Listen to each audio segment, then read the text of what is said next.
Você sabe que, para nós comunicadores, a gente tem que... Eu costumo dizer que eu já tinha falado isso ontem, vou falar mais uma vez hoje, até por causa do assunto. Eu não me considero uma apresentadora, eu me considero uma comunicadora.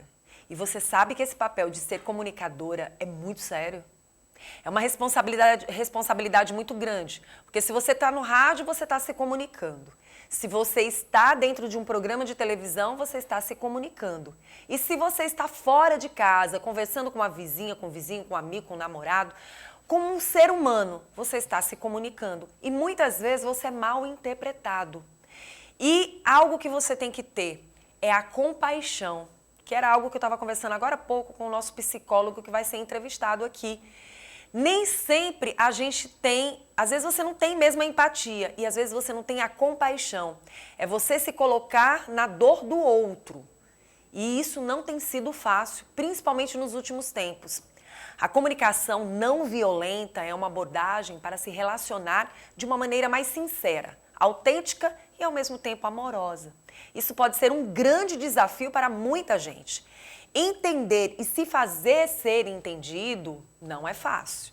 E para falar sobre esse tema, para falar sobre esse assunto, eu convidei aqui junto com a minha produção o psicólogo José Augusto. Olá, José Augusto. Seja bem-vindo ao nosso programa. Muito agradecido, Vanusa. E Olá hoje, a todos que nos assistem. Muito bom. E hoje nós vamos falar desse assunto que é um assunto, de uma certa forma, muito sério. Sim, a comunicação, como você já bem introduziu para a gente, é uma forma muito séria da gente lidar com as situações, porque nem sempre a informação quer dizer uma comunicação. Para estabelecer uma comunicação, você precisa de um emissor e de um receptor.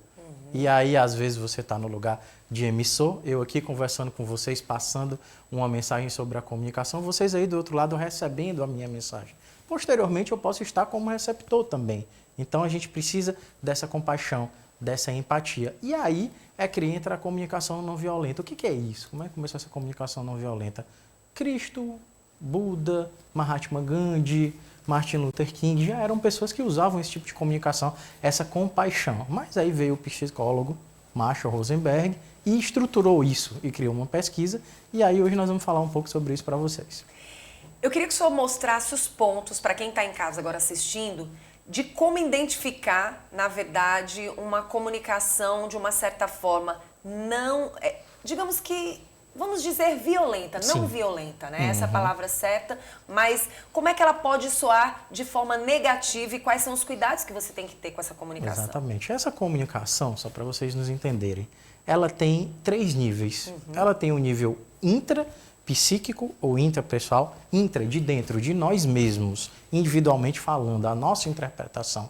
Inter, que é ao redor, eu aqui com você, no relacionamento com as outras pessoas, e o sistema global, ou seja, nós estamos aqui numa rede de televisão. Nós temos regras sistemáticas dentro de uma rede de televisão que nós precisamos seguir, ou seja, dependendo dessa situação, a comunicação sistêmica ela também nos engloba. Então, nesses 3 níveis, o que a gente precisa entender? Que essa comunicação ela se estabelece em 4 pontos. Primeiro, observar o que acontece. Segundo, observar e perceber o sentimento envolvido nessa comunicação. Desse sentimento, perceber a necessidade e então eu te faço um pedido. E aí você chega para mim e diz, Augusto, eu preciso que você vá no nosso programa conversar sobre a comunicação não violenta. Eu observo, bom, isso é um tema importante. Qual que é o meu sentimento? Eu preciso me preparar para conversar com os nossos telespectadores e dizer o que está acontecendo. Então, qual que é a minha necessidade? E aí eu chego para você e faço um pedido. Ok, Vanusa, como podemos fazer? Quando, onde, qual dia, qual horário? Para a gente poder estabelecer essa comunicação. Uma maneira agressiva de responder a isso, que muitas vezes a gente tem que entender que, e é um ponto importante, somos todos agressivos de alguma maneira. E a gente precisa aceitar isso para trabalhar essa comunicação não violenta. A comunicação não violenta, por conseguinte, a comunicação compassiva, com compaixão, e o contrário dela é a comunicação alienante, aquela comunicação que nos fala de uma situação onde nós temos essa situação agressiva bem expressa. Exemplo, se você chegasse para mim e dissesse, Augusto, eu quero que você vá no nosso programa para falar sobre comunicação. Mas, Vanusa, eu vou falar sobre comunicação. Você é uma comunicadora, quer falar sobre comunicação? Não teria outro assunto mais interessante para falar, já que você se comunica todos os dias? Estou sendo agressiva, não estou? Está sendo agressivo. Por que isso? Não é porque você é comunicadora, é porque eu sou psicólogo que nós vamos saber de tudo. Né? Então, eu queria dizer, ok, eu só quero aí uma forma compassiva de dizer isso. Ok, Vanusa, vamos falar sobre comunicação não violenta. Qual seria a pauta interessante no seu programa para falarmos para os telespectadores? É diferente. Você percebe o sentimento, como você, né? Com certeza. Até porque, assim, sabemos que vivemos num mundo onde existem vários tipos de pessoas com vários tipos de caráteres, né? E, obviamente, personalidades. Nós acabamos, de uma certa forma, nós temos várias personalidades vivendo no dia a dia. Vai depender de como estamos naquele momento, Exatamente. acredito eu. Sim. Então, assim, quando o senhor fala dessa forma, realmente isso pode tanto fechar para o senhor como para mim. Exato. Nesse momento não existiu a empatia, muito menos a compaixão. Porque, assim, obviamente, eu sou comunicadora, mas quando eu lhe chamo para vir a um programa, para fazer essa sua comunicação de uma forma diferente, obviamente é porque eu acredito que você tenha conhecimento. Exatamente. A mais do que eu. E aí, a partir do momento que a gente leva essa comunicação para o telespectador que está em casa, vai levar o mais completo. Vai levar algo que eu, no dia a dia, levo até o telespectador, mas que eu preciso de algo mais. E esse algo mais está em quem? Em quem se preparou, estudou e tem o conhecimento para trazer. E aí perceba, quando a gente fala desse tipo de comunicação, uma outra maneira de ser violento, como por exemplo, e aqui falando com os profissionais de saúde, quando estamos no consultório, uma pessoa chega para mim e pergunta, Augusto, eu tenho problemas, eu não estou me sentindo bem, algumas coisas, uma tristeza que não passa, tá com 15 dias que eu me sinto triste, tenho algumas ideias melancólicas, alguma situação de negatividade, como você bem abriu o programa, né? Nós observávamos aqui de longe, e aí eu chego para essa pessoa e digo, você tem depressão. E aí, será que essa pessoa está preparada para receber essa notícia que tem depressão? E aí eu chego para ela e digo, bom, você tem depressão, isso é uma alteração cognitiva muito grave, que mexe com os seus neurotransmissores, você vai ter que tomar medicações, e essas medicações vão ter que ser reguladas, e ao fazer o desmame, você vai ter que perceber quais são as consequências cognitivas disso. Nossa. Alguém em casa pode olhar para mim, o que é isso que eu não entendi nada? É muito forte. E outra, né? é uma linguagem de medicalização que nós temos que nos preocupar com isso enquanto, enquanto pessoas que estão... E aí eu agradeço... Você não sabe quem você está recebendo no né? seu consultório. E aí eu agradeço também a oportunidade de vocês poderem valorizar não só o nosso trabalho, mas o trabalho da psicologia piauiense, porque a nossa missão é essa. Nós também somos comunicadores. Nós precisamos dizer para quem está do outro lado, para quem está no nosso consultório ou para quem está nos assistindo, por exemplo, a situação de uma linguagem clara, de uma linguagem objetiva. Então, o que eu diria para mim, para uma pessoa que chega, que está com uma tristeza exacerbada, alguém que está nos assistindo, talvez de repente possa se sentir assim, eu diria severidade e continuidade dos sintomas. Severidade, se isso te atrapalha no dia a dia. A tristeza que a Vanusa sente é uma tristeza que faz com que ela não consiga trabalhar, faz com que ela não assista o programa dela. E a continuidade, isso é todo dia? Está prolongando por um tempo para que chegue a te atrapalhar? Então temos que investigar. E não chegar e dizer assim, você é depressivo, você é ansioso. Até porque existem pessoas que elas vivem com tristeza, elas sentem algo dentro delas, mas elas não param de trabalhar, não param de fazer suas ações no dia a dia e nem por isso se sabe. Então tem que realmente investigar. Então, assim, quando o doutor passa essas informações, essa comunicação de uma certa forma, ele está tentando mostrar para vários profissionais de várias áreas que a forma como você se comunica com o outro te traz ele para perto ou te afasta. E, de repente, você pode perder grandes oportunidades na hora de se comunicar. E aí a gente se arma, né? Tanto uma situação de quem recebe essa mensagem fica armado, como ela pode dar uma resposta ao profissional, e o profissional também, por hora, mas o profissional que sou eu sei o que eu estou falando. Né? Mas se você não está aceitando, então você pode procurar um outro profissional, fica à vontade. Isso não é maneira de você tratar a pessoa. Por quê? Porque você não observou o que está acontecendo na comunicação não violenta. Atenção novamente aos 4 pontos. Não observou o que está acontecendo, não identificou o sentimento da pessoa com quem você está comunicando, não teve aquela situação de perceber a necessidade e o pedido foi muito claro. Preste atenção no que eu estou dizendo e faça exatamente o que eu mandar. Você aqui não tem opinião nenhuma. A pessoa que tem técnica sou eu. Eu sou o sujeito suposto saber, como já dizia Freud. Até porque quando você busca a comunicação, você quer receber algo. Exatamente. Então, a gente tem que estabelecer essa comunicação de uma maneira que, por hora, você se doe, mas você também receba alguma coisa. E para que serve isso? Mas comunicação, eu só preciso dizer, a pessoa que tem que entender. Alguém pode estar pensando isso. Mas não é bem assim. Mas não é bem assim. Ou seja, para você estabelecer uma comunicação adequada, a gente precisa ser claro no que a gente diz e a gente precisa ter uma consciência maior do efeito disso. Você quer ver um exemplo? Sobre segurança pública, que a gente tanto fala nos dias atuais. Bandido bom é bandido morto. A gente escuta, inclusive, autoridades do nosso país falando sobre isso. Olha que maneira agressiva de se portar, de julgar, de emitir um julgamento através de um juízo de valor. A maneira correta. Acabamos de sair de um processo eleitoral onde temos a consciência do que precisamos. Ou pelo menos espera-se que temos. Então, a maneira correta de processar isso é: não gosto de violência, não me sinto bem com isso e eu acho que existe uma outra maneira de resolver os conflitos. Ou ainda, eu não admito a pena de morte. Existem outras maneiras de se resolver os conflitos. Verdade. Quando a gente fala de comunicação não violenta, onde é que a gente tem que ter os cuidados? Por exemplo, geralmente algumas comunicações levam as pessoas a pensarem: foi um assédio, eu fui assediado, na verdade existiu preconceito naquela fala. Como eu tenho que entender o que o outro acha que foi um assédio através da minha comunicação, ou como eu tenho que entender quando ele acha que foi um preconceito? Quais são os cuidados que a gente tem que ter com essa comunicação? Como a gente já falou dos 4 pontos, a gente retoma a tua pergunta enfatizando isso. Observação, pessoal, é essencial. Por quê? Depende, por óbvio, do contexto em que você está inserido, de um lugar onde você está inserido, de uma situação onde você está inserido.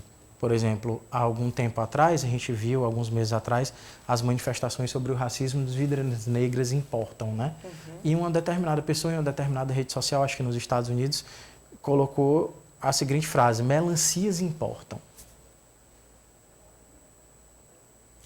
Um contexto completamente separado, isso não quer dizer nada. Mas se a gente colocar nesse contexto de vidas negras importam, um comparativo desse feito exatamente no momento onde a sociedade se mobiliza, o que ele está querendo dizer? Ele está querendo banalizar a vida. Ou seja, esse foi um comentário agressivo, um comentário preconceituoso. E todas as pessoas se voltam em relação a isso nesse momento. Então, observar o contexto e o sentimento envolvido nisso é importante. Muitas vezes a gente tem que entender, eu já falei sobre isso também, a relação inter, que é a relação com os outros, e a relação sistêmica. Hoje, em algum momento, a gente pode estar falando aqui de um assunto que não é agressivo, mas amanhã ele pode ser. Amanhã, dependendo do contexto, ele pode se alterar. Então, nós temos que ter bastante cuidado com essa relação na comunicação. Para quem está em casa, mães, pais, assim, seu filho adolescente está na época da pandemia, está assistindo às videoaulas, e aí a galera que vai fazer o Enem logo mais, né, a gente dando também esse apoio, boa sorte a vocês, espero que dê tudo certo. Mas você abre o quarto e de repente seu pai diz: eu não te vejo estudar. Esse menino só fica trancado no quarto, não estuda de jeito nenhum. Não aqui defendendo os estudantes, mas por óbvio, se você precisa ver uma aula online, um telepresencial, primeiro, você precisa de um lugar fechado, sem ruído, precisa de concentração e, por óbvio, às vezes o melhor lugar de casa é o quarto. Claro que seu pai e sua mãe efetivamente não vai te ver durante todo o tempo, porque você está ali concentrado estudando. Então, ao abrir a porta do quarto e ter contato com seus filhos, pais e mães, por que não? Tá tudo ok, meu filho? Como é que estão os estudos? Você está estudando? Me fala um pouco sobre isso, eu não estou tendo muito contato com você, eu posso te ajudar de alguma maneira? É a comunicação não violenta que exatamente. passa paz para quem está do outro lado. E nessa história toda, para que a gente possa, de uma certa forma, encerrar nossa entrevista de uma forma positiva, o importante também é, antes de falar com o outro, ou antes de se comunicar, também se desarmar um pouco? Sim, o desarme ele é essencial, porque quando você se arma, quando você ergue essas proteções, a gente entra num processo que infelizmente vem acontecendo no nível social, até a nível mundial há algum tempo, que é a intolerância.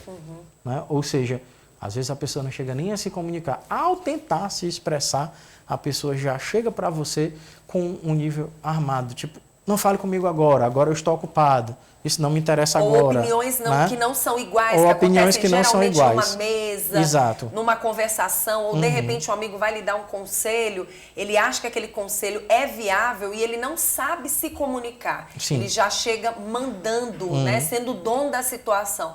E a verdade é de cada um. É verdade, a gente tem muitas vozes da experiência, né? Eu já passei por isso, você deve me ouvir, você deve entender que é assim, mas nem sempre quem está num momento mais delicado, seja no momento de doença, no momento de conflito, ou no momento até de cobrança, voltando aqui mais uma vez à situação do Enem, que falamos agora há pouco, a gente precisa ter essa compaixão, esse sentimento com o outro.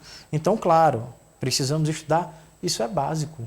Todo mundo sabe que nós precisamos estudar, que nós precisamos ter um ritmo de estudo, mas observe como se comporta seu filho ou sua filha diante dessa pandemia, as expectativas em relação a essa prova, como é que nós podemos entender a necessidade dele e fazer um pedido. Deixe-me participar também, me deixa te ajudar. O que eu posso fazer para deixar você mais tranquilo durante esse momento?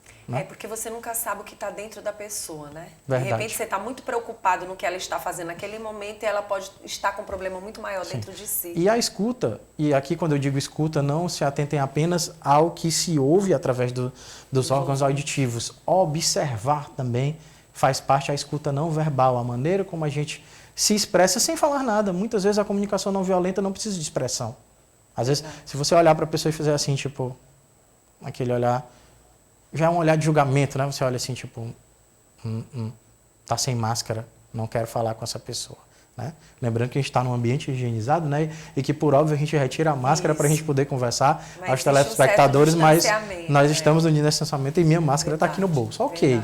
Né? Mas aí, como é que a gente julga isso? Como é que a gente interpreta isso? Né? Então, essa é a comunicação não violenta. Várias maneiras da gente agir com empatia em relação ao outro e trabalhar para quê? Para que se resolva os conflitos e não para que se crie esses conflitos através desses escudos que você me perguntava agora há pouco. Muito bom, eu quero desde já agradecer pela sua presença. Nós é que agradecemos. Psicólogo José Augusto, então, hoje veio falar a respeito desse assunto tão importante que é a comunicação não violenta, que a gente possa praticar essa comunicação no dia a dia, antes mesmo de sair de casa com nós mesmos.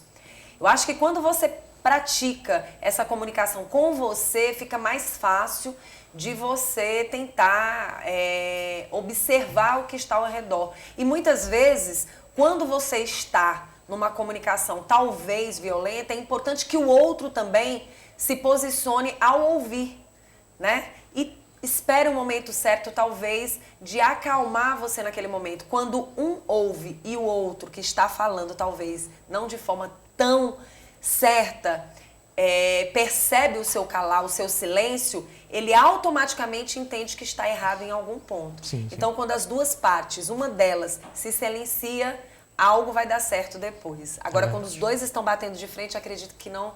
que essa comunicação não seja não se estabelece. Aí a gente chama positiva. De comunicação alienada ou alienante, né? E aí o conflito se estabelece. Tá bom. Muito obrigada, viu? Obrigado a vocês. A gente aproveita esse momento para ir para o intervalo comercial, mas a gente volta já já com muito mais dicas para você.